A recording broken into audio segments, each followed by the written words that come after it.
So does anybody know what's causing that sound? I have no idea what sounds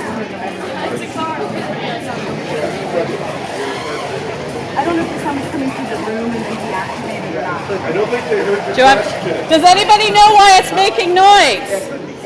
What is that? Why is it making noise? I think it's because hex nuts have sharper edges, so when they rotate. And what is that called? Really simple word. Friction. Oh, very, very good. So, to keep a planet in orbit smoothly, it has to have no friction. So tumbling through space, there's very little friction in the gas that keeps things moving.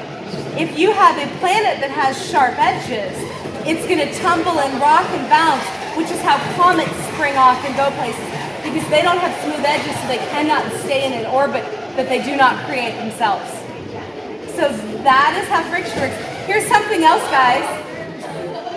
Smooth relationships, like, you know, there's metaphysical science.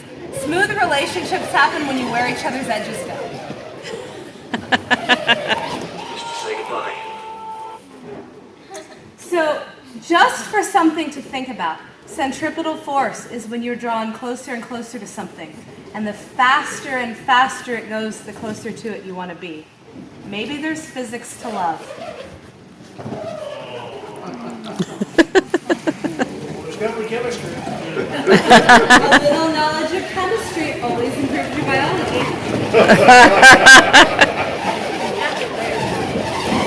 Everybody's favorite.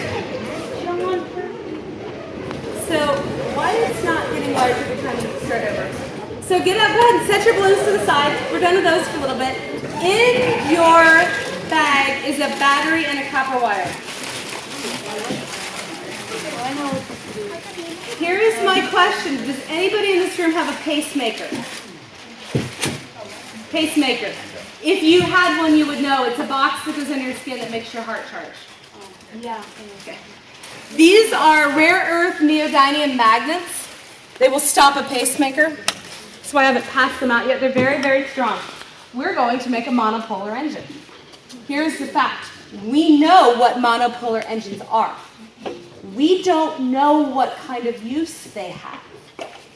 If somebody figured that out, you're probably going to collect a Nobel Prize. Because it moves electrons and it generates electricity.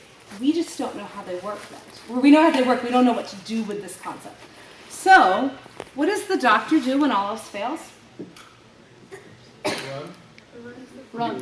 Reverse the Reverse the polarity of the neutron flow. They're gonna stick to stuff. If you guys, they're very sticky. If you would take one off of here and pass it around, they're very, very, very difficult to get apart. Just kind of take one and break it apart and then pass them on down and around. I really need them back when we're done because I have to keep track of them. They're not your standard earth magnet. They're mined off of the poles. So they're the magnets that do the polar earth. So every team gets one. So stretch it out really long and fold it in half, so you get a pinch in the center. And then what you kind of do is bring each end up. So you make a point.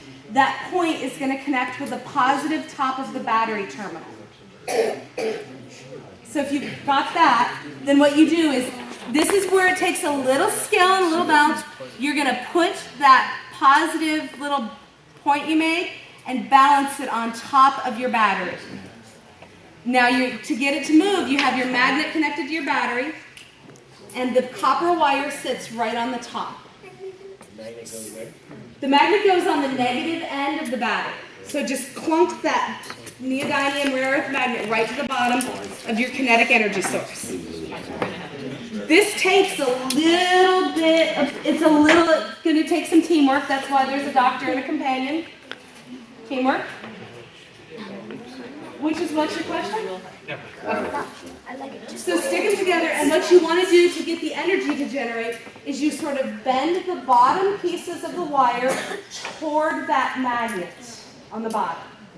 So you're going to have a connection at the top, it's going to make it spin, and they don't completely have to touch, they're going to get real close. When you set it there, you're going to get some motion that happens. The first person who gets one done, go ahead and raise your hands just so we can kind of take a look. You get it to spin? Turn. Take the magnets the other direction. You have to fold the copper wire in toward the magnet. Nope, this is right. Copper wire in. Like this? Bend it in half. Like this, and then you bend them up like this to make them. That's cool. Did you get it? I've done it before. It's easy. Because you're smarty pants. Because I've done it at school.